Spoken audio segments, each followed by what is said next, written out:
Assalamualaikum guys, today I'm here with another story named Werewolf Legends. The story consists of many werewolves and much more.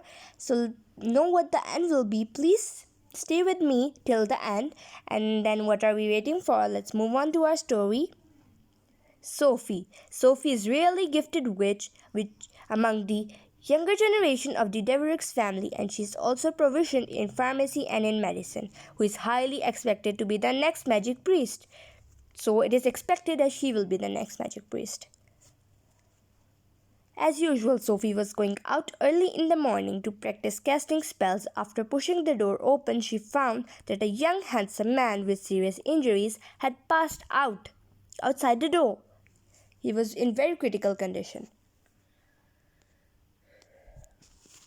Kind Sophie placed the man in the room. With a careful observation, she found that this was not an ordinary wound, but a werewolf's wound bites. She treated the wound and feeds medicine daily for his treatment.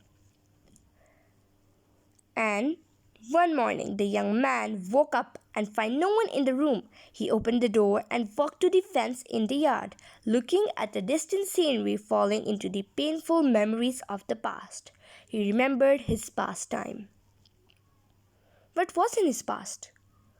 The handsome young man is Stephen, who used to live in a small village where people lived a happy life of self-reliance and adequate food, but misfortune always comes quietly, making people unprepared for what will be the next. Misfortune started on a full moon night. On his way home after practicing swordsmanship, Stephen, hearing the call for help, a werewolf, was hunting Gia, his friend, and the situation was very critical. So, for helping he in an emergency, the kind brave man rushed to block the way of werewolf and had a fierce fight. The werewolf escaped after being stabbed by the silver sword, but Stephen was also bitten by it. Now, what will be the next? Severely injured, Stephen fell to the ground exhausted. At the critical time, Gia only cared about her own safety regardless of the life of Stephen, abandoning him cruelly in the forest and hurried away. And Stephen knew that he was infected, so he had to leave his hometown without any choice. Under the guidance of fate, Stephen came to Grey Village and eventually fainted at Sophie's door when he was exhausted. Sophie had predicted that a Castafor would come to the Grey, so she regularly patrols around every day and arranges magic obstacles, telling villagers to avoid going out alone and to avoid the accidents. She was you can say a witch or a magic witch, yeah. This day, Sophie came back from outside and saw that there was no one in the bed. After looking around, she found that the young man was standing by the farm fence, as if he was thinking about something. Obviously, he was thinking about his past. And now, at night, Stephen unreservedly reveals his past. Sophie couldn't tell whether he was the Castafor and decided to temporarily conceal the fact that he was bitten before figuring out the facts. As Stephen gradually recovered, he took over all the housework so that Sophie could concentrate on studying magic. After a period of getting along, the two young people fall in love with each other. Now they were practicing magic skills,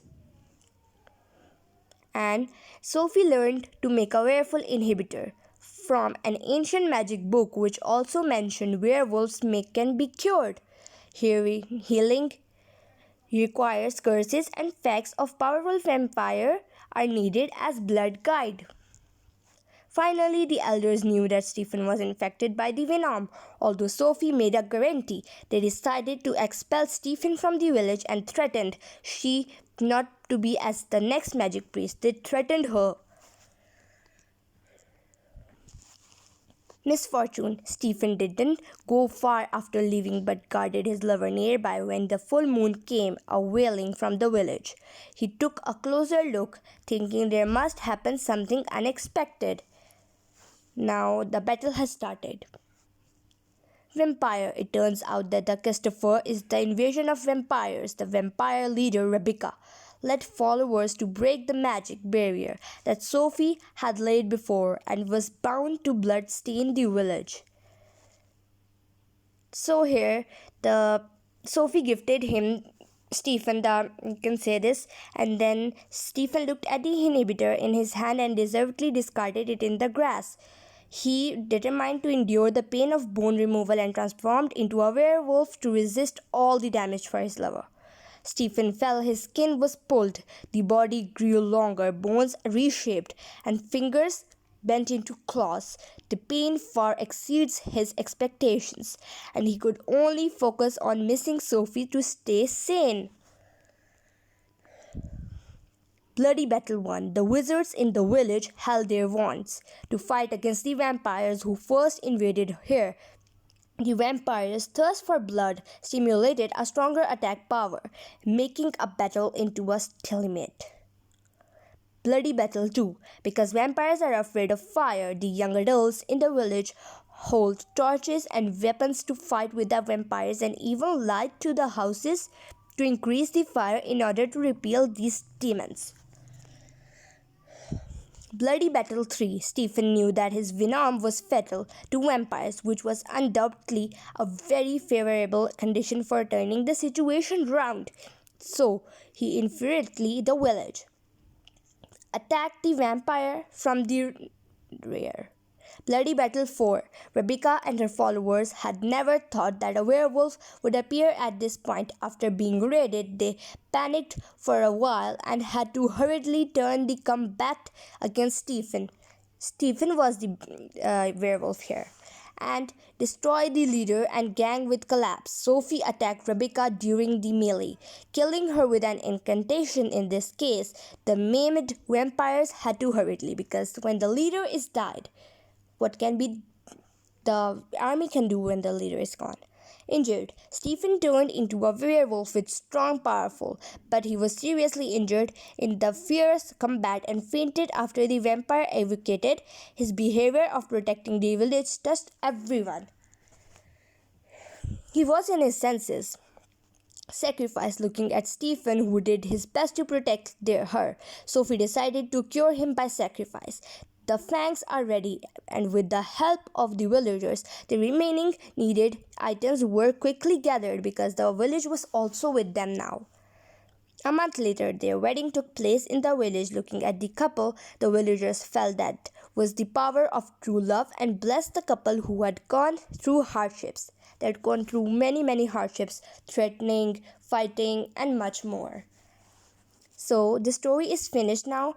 Please like, share, and subscribe my channel, and please stay tuned for the next video. And then please take care of yourself, and then that's it. Let's meet for our next video, and bye bye.